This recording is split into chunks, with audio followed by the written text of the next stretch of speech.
He won races. He thrilled us with his overtaking. His enormous smile lit up the sport. But Daniel Ricciardo's F1 journey looks like it's over. Daniel's departure gives Liam Lawson a chance to show what he can do driving alongside Yuki Tsunoda at VCARB. And we're going to discuss it all here on F1 Nation. I'm Tom Clarkson, and with me is the 1996 Formula One World Champion, Damon Hill. Well, DH, what do you make of it? Well, we sort of knew it was coming, didn't we? We just didn't know quite when, and the way in which it was announced was a little bit, well, it wasn't very clear. But anyway, Daniel, it seems, has had his chips as far as top drive in Formula One goes, or at least another stab at a top drive. I don't know. You should never say never in this game, but it does look that way. Well, it appears to be the end now. And let's get the inside story from Red Bull team principal, Christian Horner. Christian, it is great to have you on the show. How are things? Yeah, good. Obviously in the middle of it's not a 3-week break, is it? Because we're actually working flat out. So it's just between races. Yeah. Well, look, can we talk about Daniel? You've made this decision. Look, why now, first of all? Why not let him see out the rest of the season? Well, of course, in a perfect world, that would have been what we would have done. But from a broader perspective, we need answers for the bigger picture in terms of drivers. And of course, with 6 races remaining, it's a perfect opportunity to line Liam up alongside Yuki. To see how he performs over the remaining 6 Grand Prix. Well, what is the bigger picture here? Are we talking just VCARB, or is this Red Bull Racing as well? No, this goes beyond VCARB. It encompasses Red Bull Racing. Obviously, we've got a contract with Sergio, for next year. But you've always got to have an eye out in terms of what comes next, and is that going to be Liam, or do we need to look outside the pool, or will one of the other juniors step up in the fullness of time, whether it's Isaac Hadjar or Arvin Lindblad? Christian, how do you determine where the talent is now? Because it seems to me that the guys that come into F1, we've seen it recently with Colapinto and also with Damon as well. But I mean, guys who jump in seem to be incredibly well prepared already. I'm not sure it was always the case. And is that partly why Danny, he's up against guys, he's mentioned it himself, that he's up against people who are really well prepared before they even arrive? Well, there's been a few surprises. I find it so hard to read form in Formula 2 these days, because when you look at the job that Oliver Biermann's done when he jumped in both at Ferrari and one of the toughest tracks on the calendar in Saudi, he looked like a veteran. And then again, having done so against a tough teammate with Nico Hülkenberg, more recently. And then Colapinto, I think, has been a complete surprise, because he was largely unnoticed in F2. Nobody was even talking about it. And then he jumped in that Williams, and in what the couple of races that he's done, he's been exceptional. He's been really, really impressive. So difficult to tell. Does that mean Isaac Hadjar, that was beating all of them, is another step on? Until we give these guys a chance, we won't know. But when you think, Christian, that Daniel's end game in the comeback was to race for Red Bull Racing again, can you just talk us through why it hasn't happened? Where's he fallen short? That's a tricky one. I mean, Daniel, I didn't recognize the Daniel that at the end of his tenure at McLaren, and I said to him, why don't you come and join us, rediscover your passion for the sport. We've got a whole bunch of sponsors and partners, and Max hates doing all that stuff. So, they're going to shake a few hands and turn up to a few events. But if there's the opportunity to stick you back in the car, you can see if you've still got it, if you rediscover your mojo. And he picked up some really bad habits when he came back from McLaren in the car. And got bit by bit, working with his old engineering team, he started to find his form again. And then, we stuck him in the car for a test at Silverstone just after the Grand Prix, and he knew that was a big test for him because Nick de Vries had been slightly underwhelming in the AlphaTauri at the time, and of course we needed a backup solution for Sergio if he weren't to deliver. So Daniel put in an outstanding performance at Silverstone, and then based off that, we decided to put him into the AlphaTauri for the remainder of the year. And then unfortunately, he had a great start in Hungary, but then shortly after the race at Zandvoort, he had a innocuous looking accident, but obviously the lashback on the steering wheel, it broke his hand quite badly.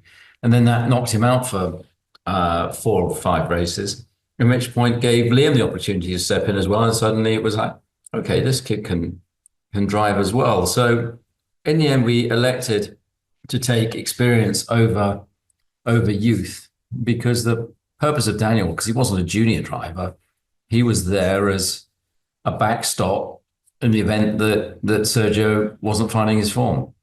I was going to ask something about really whether the job of a racing driver these days in Formula One has changed quite considerably certainly from when I was doing it, but even maybe as far back as the early days in Danny's career, because there's so many people coaching. You said that he'd picked up bad habits coming from McLaren. Well, I mean, the McLaren people presumably were telling him how the car should be driven, and that's what they do in the junior formulas as well. It seems to me that, and I was surprised when my son started racing, how much they were being told what to do by the team, and that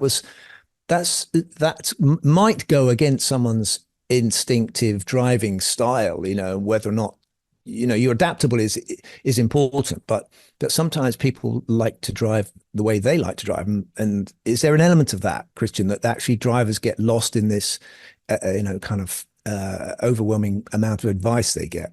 Yeah, yes and no. I mean, obviously, when you get to Formula One, you're getting a huge amount of information, and because you've got everybody analyzing how hard you hit the brake, where you brake, when you brake, your style, your positioning, the energy that you're putting through the tire, all of those elements. And so you're getting all of those cues. And what you tend to find with the young guys, and Daniel was exactly the same, that when he jumped in our car alongside Sebastian Vettel, the young guys, they just seem to have the ability to adapt very quickly. And maybe because they're not spoiled by other preconceptions of how a car should be. They just adapt and drive the thing quickly, which was exactly what Daniel did back in 2014. We'd gone from obviously the V8s to the V6s, and the car that year had a different characteristic. All the exhaust blowing had gone and so on, which made the car a little more nervous on entry. And he very quickly got the upper hand on Sebastian that year in 2014, and was able to cope with that way better than Seb did. And indeed went on to win 3 races that year in Spa and Hungary, and of course his first race in Montreal. And I think it's perhaps as they get longer into their career, they're less accommodating of driving not so great cars or cars that have vices, because they're always benchmarking it against some of the better cars that they've had. Difficult to say, but the young guys, they get in, they're hungry, and they just drive the wheels off it. And that's what we're seeing with all these juniors that are coming in at the moment, and as you say, they're well prepared, they're raced well, they understand how to conserve the tires and so on. And Beerman and Colapinto and the like have done a super job. But we saw the speed from him on occasion, didn't we? I'm thinking, the sprint in Miami, the whole weekend in Canada. So was it the lack of consistency that sort of led to where we are today? I think it was the lack of consistency. I mean, he started the season, roughly and then Miami was a weekend of 2 halves. The Friday and Saturday morning was fantastic, and it looked like the Daniel of old, defending against Ferraris and out driving the car. But then the Saturday afternoon and the Sunday were disastrous. So even around Barcelona, Helmut wanted him out of the car, and there was already a lot of pressure on him there. But by the time we got to Montreal, it was actually dear old Jacques Villeneuve. Um, got him properly wound up by giving him a hard time. And it definitely fired him up because the way he drove the car that weekend, he grabbed it by the scruff of the neck and put together a very strong, race weekend. So I did say that. I said, give Jacques a call every time, every Grand Prix before, for the rest of the year, because he definitely, whatever he said, it definitely worked. And it strikes me that everything you've just said, you've been quite hard on Daniel. You've been quite ruthless. The chatter around the Spanish Grand Prix time, where we are today. Why have you been so ruthless with him, but not Checo? And let's face it, it's Red Bull Racing, isn't it, that's fighting for the big honours? Well, I've done my very best to buy him as much time in the car to allow him to deliver. So otherwise he would have been out of the car after Barcelona. And I think that all the drivers are under pressure to deliver. But the reason that Daniel was in that car was to get himself back into a position to ultimately, be there to pick up the pieces if Checo didn't deliver it. And the problem was they both had issues with form at varying times. Checo started the season very well, very strongly, and Daniel was struggling. And then obviously as Checo lost form, Daniel found a bit of form, but it was never compelling enough to say, okay, we should switch the two drivers. Christian, what would you be looking for from Liam by comparison to Yuki? Because it could be that Yuki is performing way better than we ever estimated, and that's the reason that Daniel looks lackluster by comparison. But we'll find out when Liam gets in there. But what would you expect, or do you not want to put pressure on before he even gets there? Well, it's difficult to say. Last year Liam jumped in and he beat Yuki in Singapore and Japan and was quick from the outset. And he's a tough racer. We know that. He's very adaptable.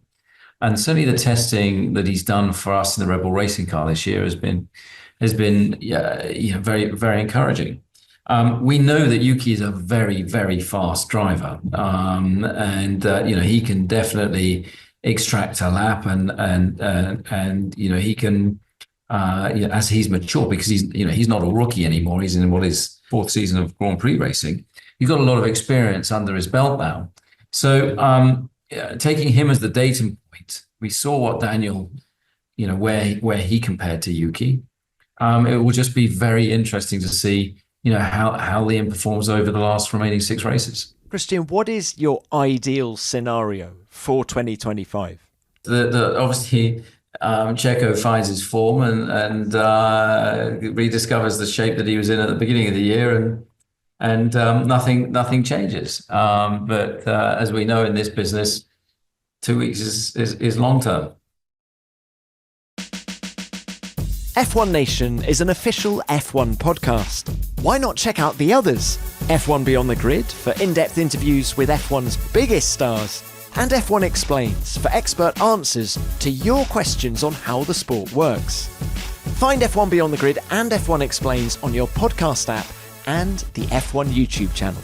Plus, download the official F1 app and follow us on social media for all the latest news.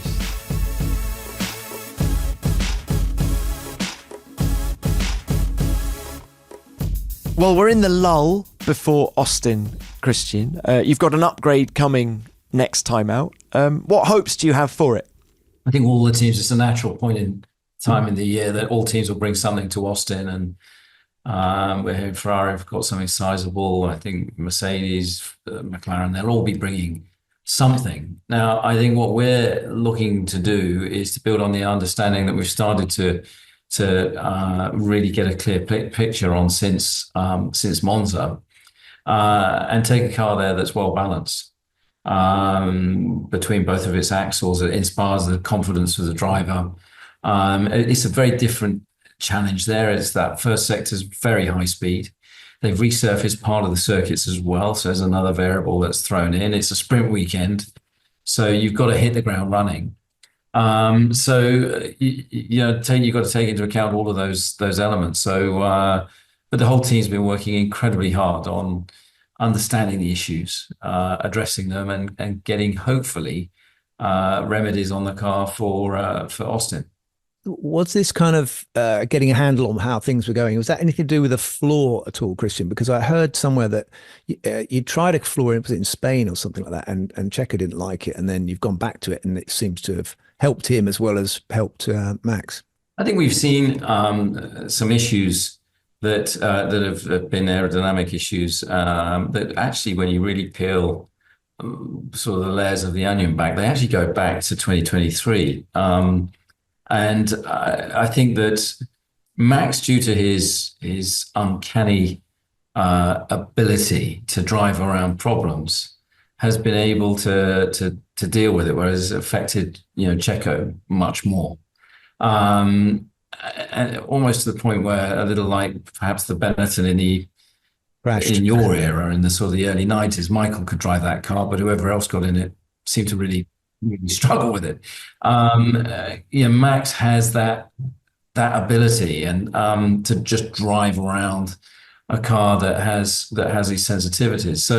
So I think that it was really in the build. We were seeing signs of it in the build up to Monza, but really when you took the downforce off the car in Monza, how much it highlighted the disconnect that there was between the front and rear axles, and the numbers that we were expecting to see on track were just miles out from where our simulation tools were.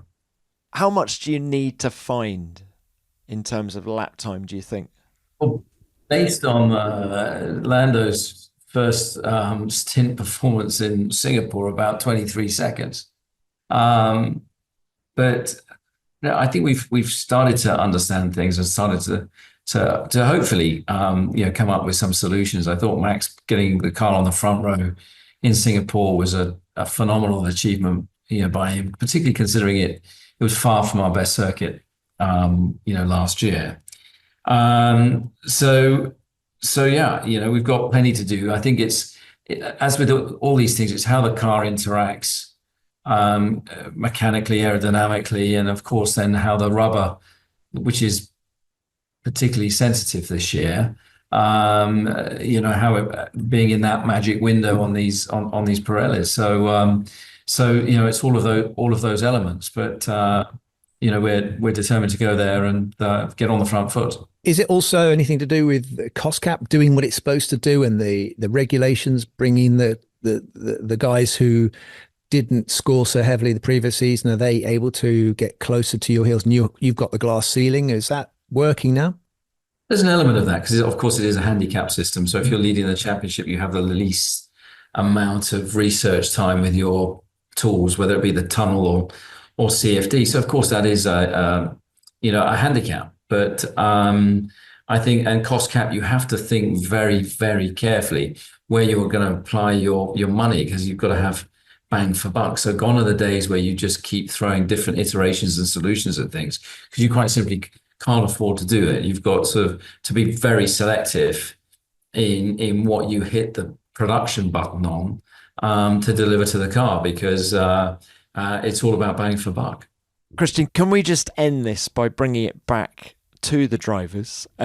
First up, Liam, what are your hopes? What are your expectations for him in Austin? Well, Austin, he'll be taking a engine penalty there anyway, so he's got a bit of a soft landing or soft re-entry. But of course, he's going to be gauged against his teammates. He was very quick against him last year. I think Yuki stepped it up a gear again this year. So it's just going to be fascinating to see how quickly he adapts, how quickly he gets on with it. And then on the topic of Daniel, how much will he be missed? How much will Formula One miss Daniel Ricciardo? Hugely. I mean, Daniel is just a brilliant character. He's a brilliant human being. He lights up a room when he walks into it. He's got that infectious smile. We never did manage to do a toothpaste deal with him. We tried very hard. But I hope he stays around the sport. And, we've made it very clear that we want him to remain in an ambassadorial capacity with the team. And of course, one never really knows. I mean, if Liam doesn't get the job done, if Checo doesn't get the job done, we know what Daniel's capability is. So So yeah, I think for him, he knows at the age that he's at, he's had a great career. So many memories. The most disgusting thing ever was drinking champagne out of his sweaty boot. But he made it his own, and he got some incredible people to drink the champagne from his sweaty shoe, including Lewis Hamilton. Huh? But what is the best race he ever drove for you, do you think? Oh, crikey. He drove some brilliant races for us. I think, do you know what? I'm not going to name one. I'm going to name a couple. I think Monaco, when the dear old Renault engine dropped its MGUK, and so he's dropped about 30% of his power, and he's just got the combustion engine to fend off Sebastian Vettel. And having lost the race a couple of years prior to that, when we screwed up by not having the right tires in the pit lane for him, that was an incredible moment, and that just felt like absolute. The universe is correcting themselves by him achieving that win. I think that some of the races. I mean, if you look at Hungary, 2014 he was one of our biggest concern when he came to drive for us, was that we knew he was quick, but never seen him overtake anybody. So we didn't know how good a racer he was. And as soon as he got in our car, he just never stopped overtaking people. I mean, he was so late on the brakes. And if you look at that race from 2014 in Hungary, if you look at the race, his first victory in Montreal, the race he won in China in 2018, I think it was. I was thinking the China one where he talk about the late braking. I was seemed to be doing it on everyone, didn't he? It was coming from miles back. Yeah, on everybody. On Valtteri, I think he didn't see him coming. And he was outstanding in that. And when his confidence was sky high, he was, for me in 2014, he was the best driver on the grid. That was his high points. I think, Christian, he took celebrating to a new level in Formula One. I mean, drivers when I was racing, they were when the guys, the Nigels and co, they used to look miserable on the rostrum, and then Michael turned up and sort of leaped around a lot. But then I think Daniel took the whole celebration of a race win to another level. I think he could see why he was a much loved character in the team. Yeah, he loved what he was doing, and he felt very honoured to be a Grand Prix driver, and just some of the silly stuff that he'd get up to, whether it was taking a camera off one of the F1 cameramen and walking into the Mercedes garage. I mean, unheard of. I mean, I'm surprised Toto didn't inject him immediately as he was zooming in on their brake ducts and all the things that we were interested in. Or him, he's a good singer, he's a good musician. He's never shy to have a go. And I think actually Max learned a huge amount from him, because when Max came into the team, Max was very much the youngster, the young pup, and I think he was a great influence on Max in learning not to take life too seriously and enjoy the moment. To hear you eulogize about him is wonderful, Christian, but is there an element of regret that you weren't able to make this second stint work?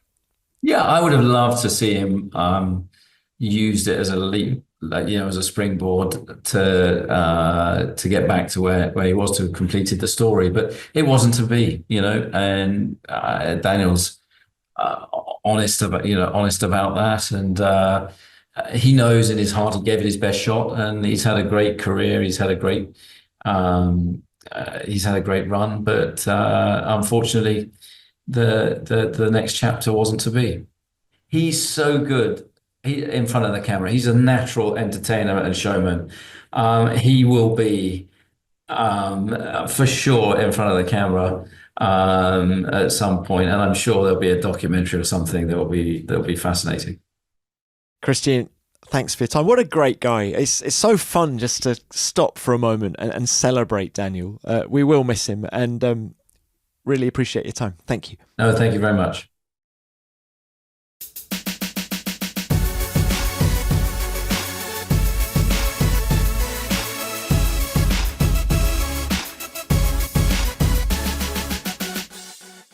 Well, thank you to Christian. And I mean, Damon, I did enjoy hearing him eulogise about Daniel and all those great races. I agree with him on Hungary 2014. Actually, I thought Montreal 14 and whether he was the best driver on the grid that year, but that was peak Daniel Ricciardo, perhaps. Yeah, I mean, I think they've had some great times, Red Bull, haven't they? You know, it's 20 years. We were at Goodwood earlier this year celebrating 20 years of Red Bull.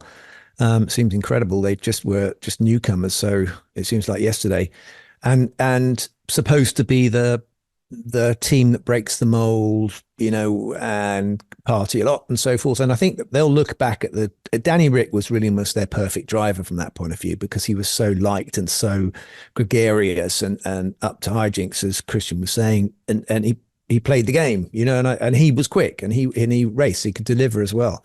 And sadly, it sort of fizzled out, as we know. But you know, I think they'll look back on those years as possibly, maybe they will have future times which will be just as good. But I think that when someone like Christian's been around the team for 20 years, the early days are probably the better days, and that was certainly a lot of that was with Danny Rick.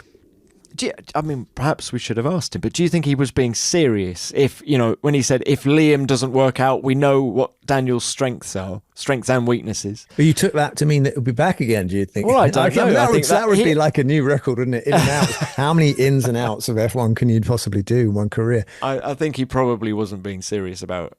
No, but I do think being out of the car for any period of time is hard. I think we've seen drivers who've been out like Kimi, you know, struggle, and also Fernando. You know, it takes a while to get back up to speed again. So how long is it going to take Liam Lawson to get back up to speed? Because he's actually been out of the car for nigh on a year, isn't he? Yeah, so I think what you're looking at there is they put him in with long enough run up before the end of the year, before they have to, you know, decide. They'll be looking for sheer pace. They'll be looking for whether or not his lap time is consistent and also quick. And feedback is important as well. It seems like it's the perfect circumstance, right? In that he's got the engine penalty, so he'll have the grid penalty, no pressure. I mean, with your racing driver head on, is that the perfect circumstance for him? He called it a soft re-entry. I mean, I think there's no such thing in F1. In terms of when they write up where he qualified, he'll be way off where he actually qualified because of the engine penalty. But the point is, everyone knows what's happening. Everyone will be examining his performance all weekend, and they'll be looking for chinks in the armor. The big test comes in races, you know, and we learn about the personality of the driver as well. So that's going to be something that we revealed. We had a whole half season almost with Liam before anyway, so he's already acquitted himself well. Just the one practice session in Austin and then bam, straight into qualifying, it being a sprint weekend. I suppose actually it's a repeat of Zandvoort last year when he replaced Daniel. He came in on the Saturday morning. Do you know what I would rather do as a driver? I would prefer to go straight into qualifying and dispense with all the other stuff. I mean, the other stuff is just providing data. I mean, you're learning, but you're also the target is moving the whole time. The track's getting better and whatever. Less information is better. You know, just let's just go straight into qualifying. I mean, I as a driver, that's the bit I'm interested in, the competition. And if it's the same for everyone, then it's a lot of fun. But yeah, it's the driving around just to prove a point for the engineers is not so exciting. But Damon, did you come away from that chat with Christian like I did, feeling that this is a 6-race audition for Red Bull Racing for Liam Lawson? If he impresses over the next 6 rounds, he's in at Red Bull. Is that the vibe you got? Tom, I've lost count of where we are with the who's driving what next year. I thought Checo was in for next year. Is he not? I thought that he was staying. That's what I heard there. But correct me if I'm wrong. But I think early on he was saying that, you know, we want to see how good he is, and we, you know, in case. Yes, it was slightly confusing message. Yeah. Look, Damon, why don't we end this episode just with our personal memories of Daniel Ricciardo? Is there anything that stands out for you? I was the president of the British Racing Drivers Club, and we had every year a prize giving, and this guy called Daniel Ricciardo was awarded, I can't remember what it was, but anyway, he came up on stage, and I remember just thinking, that guy's got a winning smile. That guy, you know, he was oozing confidence and happiness, you know, and personality, and I was really pleased to see him get on well and being able to keep that smile throughout his career. Of course, the shoey thing got quite disgusting, especially when he won the Austin race, I think it was, and Sir Patrick Stewart was encouraged to drink from his boot, and it's just, the more I saw of that, the more I wanted to throw up. It was revolting. But Damon, that is the infectious character that is now no longer part of Formula One. You know, Daniel Ricciardo, him, you know, entering the paddock a couple of years ago on a horse in Austin because we were in Texas, cowboy. Or it's just, you could, you know, the list goes on and on and on. And you know, my abiding memory of him, it's not one particular race really, although the sheer relief on his face when he won at Monza for McLaren will be etched in my memory for a long time. But it was, do you know, it was just... For those of you who said I'd left, I've never left. Was that exactly, the quote? That was the quote. But also just, you know, on the podium, in the press conference after the race, just the sheer relief. And he gave everybody time. He stopped for every selfie that was asked of him. He was the last driver in the paddock that night. And the sheer feel-good story that he oozed that day was wonderful for everyone. Yeah, I think if you wanted to give a race in the same way you do driver of the day, if you wanted to say, who would you rather have the win? I mean, he's right up there with people. You know, the goodwill towards him is huge. I think I do remember him saying how he got a little bit unhappy when we had COVID because he couldn't return home, and so he was missing his family and so forth for a long period of time. In Australia, he couldn't go back. So I wonder whether that had an effect on the buzz you need, but for racing, being away from home and all that stuff. He did 18 months without going home. That can be quite hard, I would think. Which is hard. There are all sorts of moments, aren't there, in a driver's career where you know, how did COVID impact on performance? How did the crash in Zandvoort last year, just as he's coming back for the first time, you know, that loss of momentum, how did that impact on it? How did being told by Helmut Marko that Helmut wants him out of the car in Spain, how does, you know, now I'm going to slightly recalibrate the job he's done since Spain, when you know that Helmut's been on his case since then. And I think he said in Singapore, didn't it? It's been almost a bit of a race-by-race contract since then. How hard? I mean, that's hard for any sportsman to deal with.